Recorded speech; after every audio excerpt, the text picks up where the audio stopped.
Malign Portents. The paradise below. Warboss Malign surveyed the carnage littered across the cavern of the Black Worm tribe. His already foul mood blackened even further. Dozens of his fellow grots lay dead among the fungus-covered stalagmites, torn and bludgeoned to bloody ruin. "A curse on them big uns," he spat, brandishing his tri-forked moon prodder with helpless rage. "Let the bad moon fall on them and crush their stinking heads." "It's that cracked skull lot," hissed one of his remaining warriors, kicking one of the few orc corpses that lay among the sea of dead grot. Its flesh was bare and covered in a grey-black soot, aside from the face, which bore the purple outline of a grinning skull. There was a chorus of curses from the surrounding tribe, those who had managed to sneak away from the ambush unscathed. It had been too long since the tribes of the Smokescar had had a proper fight to keep them all distracted, and when Oryx got bored, it was the Black Worm who suffered. The Moon Clan grots had been happily throwing their last few prisoners into the squig pits when the skull faces had struck. They had been bellowing and hollering something fierce as they bounded into the cavern, clubbing and smashing everything in their path. Malign spat a lump of black, viscous matter that splashed across the face of a dead Oryx. At this rate, he would hardly have any warriors left come raiding season. How he longed to sneak up through the smoke vents and pay a visit to those cursed skullfaces while they slept, to open a few throats and put out a few eyes until his toes were splashing and squelching in blood. He entertained himself with the vision for a while, but it swiftly faded into bitterness. The Oryx were too big and too many. The Black Worm had no choice but to suffer their attention until the snows melted, and the Oryx tribes were once more able to turn their axes towards the Long-Ears in the valley below. He heard the shuffle of movement off to the left, and spun, raising his moon prodder. Snort hissed and shuffled its feet at his side. The squig's jaw already dripped with black blood and trails of stringy grot flesh. "Who's sneaking about, Batwa?" screeched Kizik, the squig herder, peering through narrowed eyes into the swirling mists. A figure hobbled out of the gloom. At first, Malign thought that one of the great shadow-capped mushrooms that littered the cave had come to life. As the newcomer came closer, however, Malign saw that it was a grot. What looked like a broad, flat hat was in fact a fungoid growth that protruded from the creature's skull. Beneath this impressive canopy was an angular, pinched face with a chin that curved into a point, sharp as a fishhook.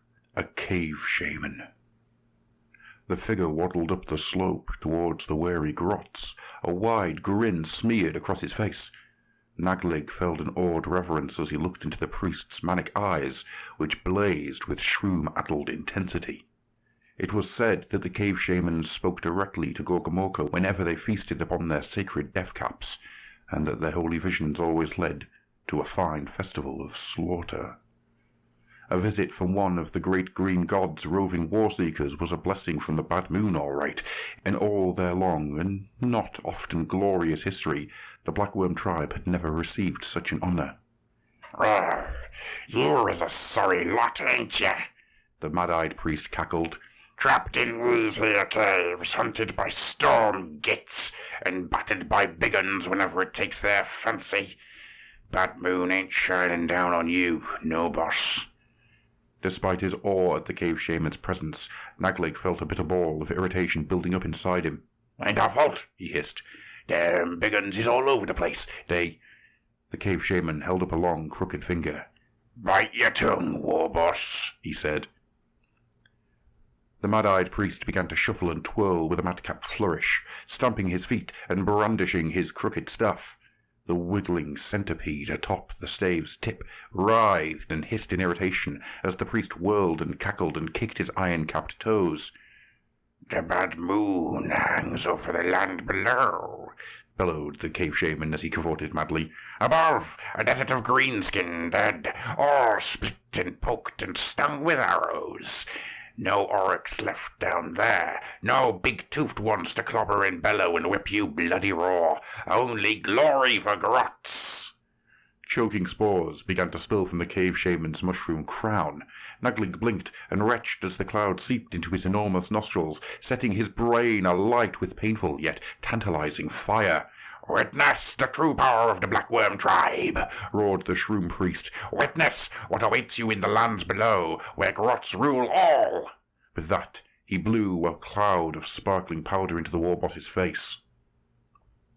Naglig's mind was torn forcibly from his spindly body, sent soaring out across a burning dreamscape of sour green skies and rolling amethyst dunes. He saw himself at the head of an immense army of hooded grots, baying beneath an outstretched moon that leered down at them with sadistic glee. Before this mighty army were arrayed legions of rust-clad skeletons. Even as Naglig took in his new surroundings, he saw more of the restless dead marching forth from ancient tomb cities, hidden beneath the sands, assembling in unthinkable numbers. Yet, as numerous as the dead were, Naglig's army was even greater. A living carpet of bounding squig swept towards the skeletal horde, a tidal wave of red flesh sweeping across the ashen plains.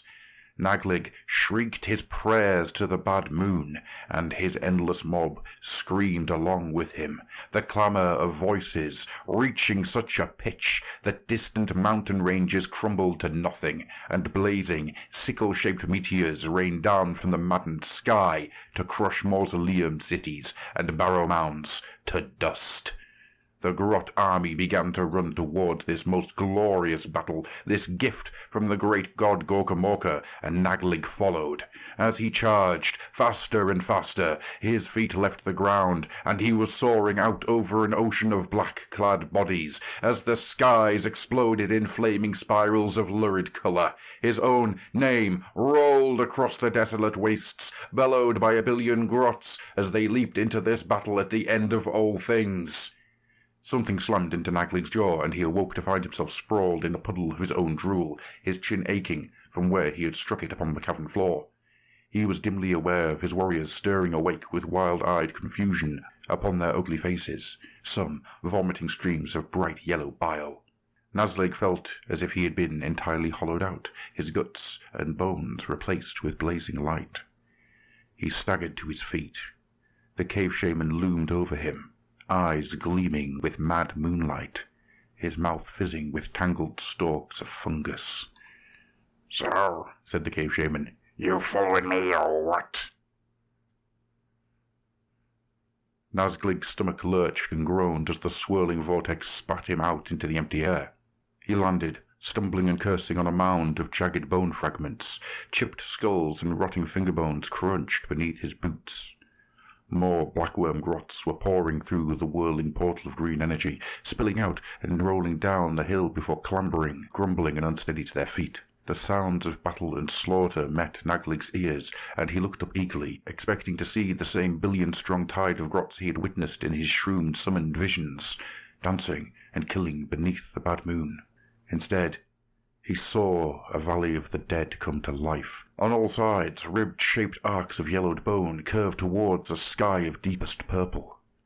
Within the valleys and canyons formed by these mountainous bones, scattered bands of greenskins were surrounded on all sides by a surging horde of skeletal warriors, so vast that it seemed the valley floor itself was writhing. Great swooping clouds of bats whirled overhead, and within the thick flock of leathery wings, Naglig could see massive, human-shaped figures with wide, fang-filled mouths. The screams of the dying filled the air. Naglig saw the banners of the other Moon-clan tribes protruding from within the sea of shifting bones, isolated islands of black-clad figures slowly being torn down and shredded by the relentless pressing of the dead. Some tried to flee, only to be snatched up by the bat-like predators which wheeled away with their prize, clamped between razor-sharp claws. "Here we are, then," came a voice from behind him, and Naglig turned to see the cave shaman brushing bone dust from his robes.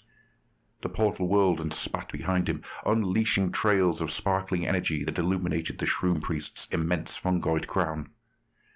What's this? shrieked War Boss Naglig, jumping his moon prodder towards the apocalyptic scene before them. You said we was kings down here. You said we'd have glory and power and all that, away from the stinking orcs. The cave shaman flashed him a toothy grin. Maybe you will, or maybe you won't, the priest chuckled. First, you got some scrapping to do, I reckon. With that, the cave shaman stepped back through the sputtering portal, and both disappeared in a crackle of emerald lightning. No sooner had the vortex collapsed in on itself than skeletal hands began to thrust out of the bone pile all around the blackworm grots. His blood turning to ice, War Boss Naglig looked around for an escape route, but only saw the dead dragging themselves upright, clutching rusted swords and ancient iron-rimmed shields. Something firm and sharp locked around Naglig's ankle. With a screech of horror, the war boss found himself being dragged down into a churning grave.